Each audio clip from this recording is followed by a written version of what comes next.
सरकार? तुम्ही तो सरकार, कातरों की सरकार। कायदे आज़म ने तो कभी बंदूक नहीं उठाई। अरे उन्होंने तो सिर्फ जान देना सिखाया होगा। जिहाद का हुक्म सिर्फ रियासत दे सकती है। तो इसको यहाँ करना होगा। एक मुल्क दिया था खुदा ने, उसकी भी कदर नहीं। आधा खो दिया, आधा तुम लोग बर्बाद कर दो। खुद को हमला करना तो हराम मौत है। शहादत के लिए तैयार हो जाओ।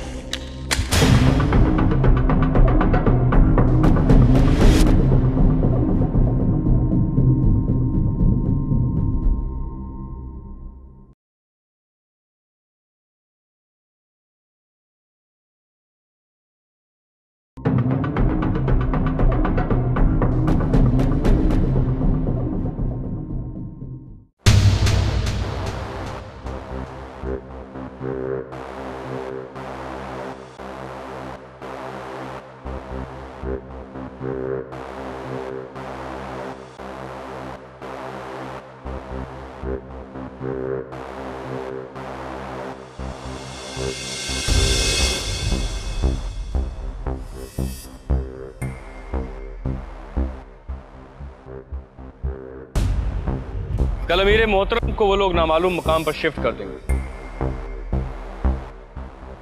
इससे पहले हमें उसे हर कीमत पर छुड़ाना होगा। सिक्योरिटी बहुत टाइट है। पुलिस की वर्दियों में स्पेशल कमांडोज अमीर की हिफाजत कर रहे हैं। इतना बेखबर नहीं हूं मैं। कोर्ट में पेशी के वक्त उसे पत्थरबंद में लाए थे। कमांडोज के अलावा हेलीकॉप्टर से भी निगरानी हो रही थी। अमीर मोहतरम को छुड़ाना इतना आसान नहीं ब्रदर, सब मारे जाएंगे। डरते हो मौत से? मौत से डरते तो ये रास्ता क्यों पकड़ते? हमारी मौत से अगर अमीर साहब आजाद होते हैं तो हमें ये शहादत कबूल है। तबरेज की आजादी हम सबकी जिंदगियों से ज्यादा कीमती है। हमारी जिद्दोजहद को नुकसान हो रहा है। तबरेज के बगैर हमारी तहरीक ऐसी है जैसे सर के बगैर जिस्म। हमें एहसास है ब्रदर, आप सिर्फ प्लान बताएं। उनकी रिहाई के लिए खून का आखिरी कतरा भी बहा देंगे। 4 जैकेट्स तैयार हैं, कॉन्वॉय को उड़ा देते हैं जो अमीर मोहतरम को लेके निकलेगा। सरकार भी यही सोच रही होगी कि हम कॉन्वॉय पर हमला कर सकते हैं। सारी तवज्जो उनकी उसी पर होगी, लेकिन हम उन्हें सरप्राइज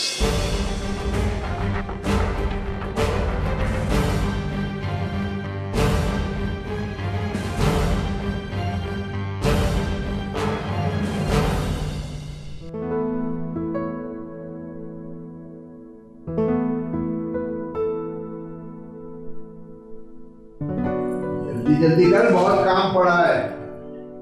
मेहमान आ गए तो बेगम साहिबा नाराज होंगी। अरे वो तो हर वक्त नाराज होती हैं। सुबह से तो लगी हूँ, अब क्या जान दे दूं? इस तरह नहीं बोलते बेटा, मालिक हैं हमारे, हम नमक खाते हैं उनका। बस नमक ही खाते हैं ना, सस्ता मिलता है बाजार में 10 रुपए किलो। पटल पटल बोलती रहती, पटल पटल बोलती रहती अपनी माँ की तरह। डांट लो, अब तुम भी डांट लो। डांट के लिए तो पैदा ही हूँ, सब डांट रहे। खुद चली गई वो, तुझे छोड़ गई मेरे कान खाने के।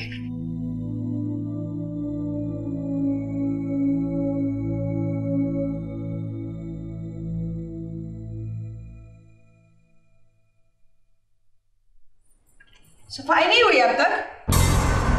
किचन की हालत देखी तुमने? बेगम साहबा बस थोड़ा सा यहाँ काम रह गया, उसके बाद किचन की बारी। अब तक तो हो जानी चाहिए थी, लेकिन हाथ पांव चलते कहाँ हैं तुम लोगों के?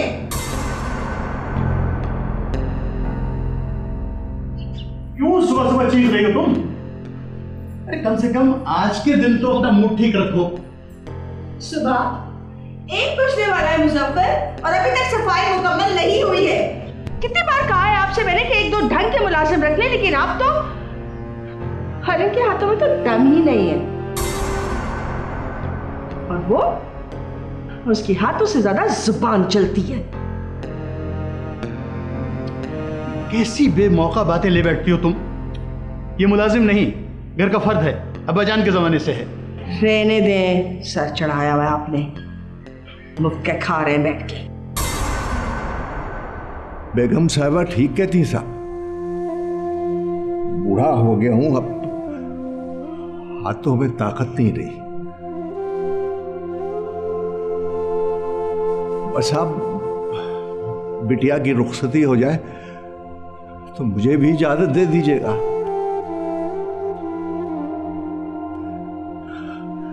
हम लोग चले जाएंगे,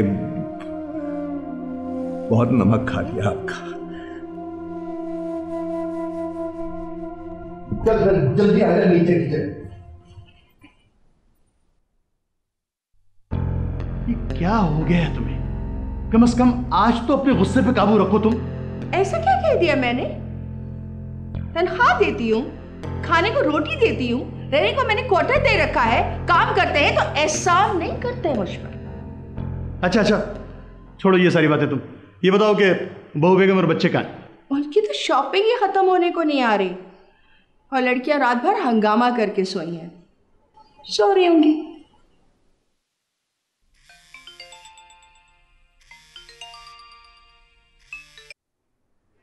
हेलो, हाँ बोलो। ठीक है, be in touch. Okay.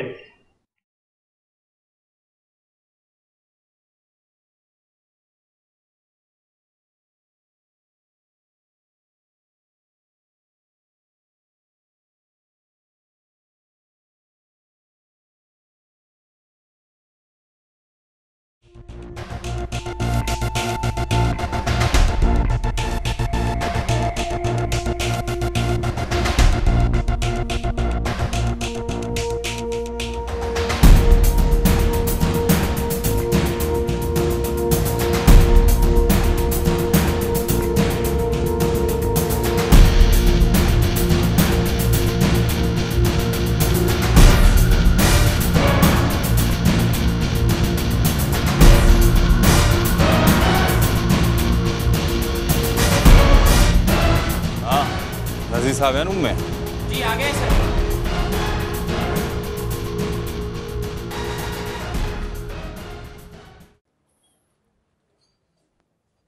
Sir, Tabrez का सिक्योरिटी प्लान रीचेक कर लिया है? जी सर। हम कोई गलती अफोर्ड नहीं कर सकते। अब तक पकड़े जाने वाले दहशतगर्दों में सबसे अहम आदमी है, बहुत से राज हैं इसके सीने में। सर आप फिक्र ना करें, फुल प्रूफ अरेंजमेंट्स हैं, मैं खुद 24 घंटे टच में। हमारी रिपोर्ट के मुताबिक उसके साथी उसे किसी वक्त भी रिहा करने के लिए खुदकुश हमला कर सकते हैं। सर आप परेशान ना हो, वो लोग तबरेज तक नहीं पहुंच सकते। सेल तक जाने वाले 3 रास्ते हैं और तीनों रास्तों पे हमने 2-2 चौकियां लगाई और गार्डर्स भी होंगे। जो लोग मौत का फैसला कर लें उनसे कुछ बैद नहीं, वो कुछ भी कर सकते हैं। इसीलिए तबरेज को शिफ्ट करने का फैसला किया गया। ये शिफ्टिंग का प्लान है और तुम्हें इस ऑपरेशन की निगरानी करनी है, इसे अच्छी तरह देखो।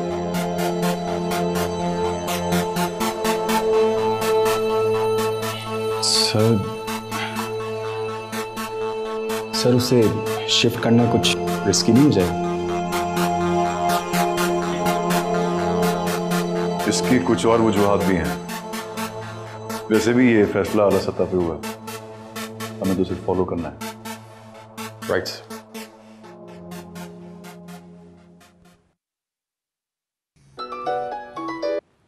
अस्सलाम वालेकुम सर। क्या रिपोर्ट है? सर सिक्योरिटी प्लान तैयार है सर, बस कल किसी वक्त भी इंशाल्लाह। ठीक है, कोई ज़रूरी बात हो तो तुम मुझे कॉल कर सकते हो। सर अगर कोई बहुत ही अर्जेंट बात हुई तो आपको डिस्टर्ब करूंगा। आप सुनाएं सर, सारी तैयारियां तो मुकम्मल है। मेरे लायक कोई खिदमत हो तो बताइएगा। मैं नो थैंक्स, बस आज जरा ये रस्म हो जाए, कल ऑफिस आऊंगा। ओके सर, खुदा हाफ़िज़। क्या जरूरत है ऑफिस जाने की? आपने तो घर को ही ऑफिस बना लिया है। बेटी की मंगनी है और सारा दिमाग ऑफिस में लगा है। बेगम साहिबा, ये एक दिन भी बड़ी मुश्किल से निकाला है मैंने। बेटी पर कितना एहसान किया ना एक दिन निकाल कर। हेलो आंटी, कैसी हैं आप? बिल्कुल ठीक, तुम कैसी हो? मैं बिल्कुल ठीक ठाक। अंकल आप कैसे? मैं बिल्कुल ठीक हूँ। मम्मी पापा कहाँ हैं तुम्हारे? वो शाम को आएंगे, मुझसे तो रहा ही नहीं जा रहा था, मैं आ गई। अच्छा नाहिद कहाँ है? नाहिद रात भर हंगामा करती रही है, सो रही होगी कमरे में। अच्छा मैं उसके पास जाती हूँ, ठीक है? ओके। साहब अब आप भी तैयार हो जाए, मेहमान आने वाले हैं। जो हुक्म सरकार का।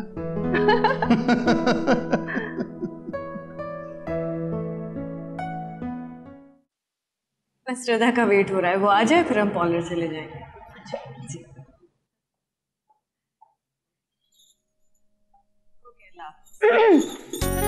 अरे श्रद्धा तू कब आई? अभी आई हूँ। अच्छा हुआ आ गई, देर हो रही है, पार्लर जाना है। तुम्हें पार्लर जाने की क्या जरूरत है? इतनी अच्छी लग रही हो। बकवास मत कर, अपना वक्त याद है? सुबह से पार्लर जाकर बैठ गई थी। लो एक तो तारीफ करो, उस पर भी नखरे मैडम। नेकी का तो जमाना ही नहीं रहा। ये पहन लूं? उफ, एक तो इसकी सिलेक्शन। हाँ हाँ पहन लो, बहुत अच्छा लगेगा। छा जाएंगे आप महफिल पर। लो मेरे बजाय इनको देख रहे हो। अच्छा लग रहा है, पहन लो। वैसे ये वाला ज्यादा अच्छा। ये वाला? हाँ ये वाला। ठीक है ना? जल्दी से रेडी हो जाओ यार, तुम लोग कितनी देर लगा? देर हो रही है, चलो। माँ सारी उम्र इनकी खिदमत कर करके मर गई। तुमने अपनी हड्डियां गला दी, मगर मिला क्या? वही हर वक्त के ताने, पुराने कपड़े, झूठा खाना देकर समझते कि हम गुलाम हैं इनके। बस जरा बेटा, वो बेगम साहिबा तबीयत की सख्त है, बाकी सब लोग तो बहुत मोहब्बत करते हैं उनसे। तुम बहुत सादा हो बाबा, हर वक्त इनकी बातों में आ जाते हो। इन्हें पता है इतना ईमानदार और काम करने वाला नौकर कहीं नहीं मिलेगा, इसलिए कभी कभी दिल रखने वाली बातें भी करते ही हैं। अच्छा आप तू चाहती क्या है? मैंने तुझे बताया तो है, विद्या की रुखसती हो जाए फिर चले जाएंगे हम लोग यहाँ से। ये तो तुम 10 बार बोल चुके हो, मगर हमेशा से इनकी बातों में आ जाते हो। हर वक्त के ताने, बस यही करते रहो, कभी ये डांट रहा है कभी वो डांट रहा है। अच्छा बस बातें ना बना, बहुत काम पड़ा हुआ है। तो शाबाश, जल्दी जल्दी।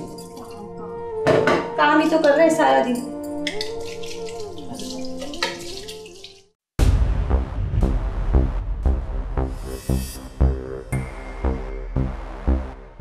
इसके अलावा और कोई रास्ता नहीं, लेकिन इसमें सबकी जान भी जा सकती है। अमीर मोहतरम पर लाखों जाने कुर्बान ब्रदर। लेकिन ब्रदर आपने इस घर को टारगेट क्यों बनाया? और स्टेज बनाना है तो इससे ज्यादा अहम जगह हो सकती है, जैसे स्कूल।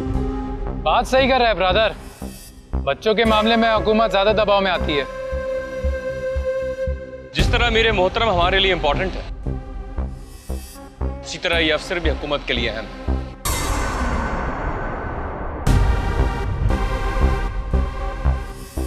ऑपरेशन की प्लानिंग और तैयारी इसी के हाथ में होती है। मास्टरमाइंड है वो। कभी टीवी पर नहीं आता और ना किसी को इसका पता है। और उसकी बेटी की मंगनी जिस लड़के से हो रही है, उसका बाप भी मुजफ्फर की तरह इंपॉर्टेंट है। और अगर हुकूमत फिर भी ना मानी तो फिर मुजफ्फर का घर मलबे का ढेर बन जाएगा। हुकूमत अपना अहम अफसर खो देगी। हम खुशनसीब है कि खुदा ने हमें इस अजीम काम के लिए मुंतखब किया है। तबरेज की आजादी या शहादत,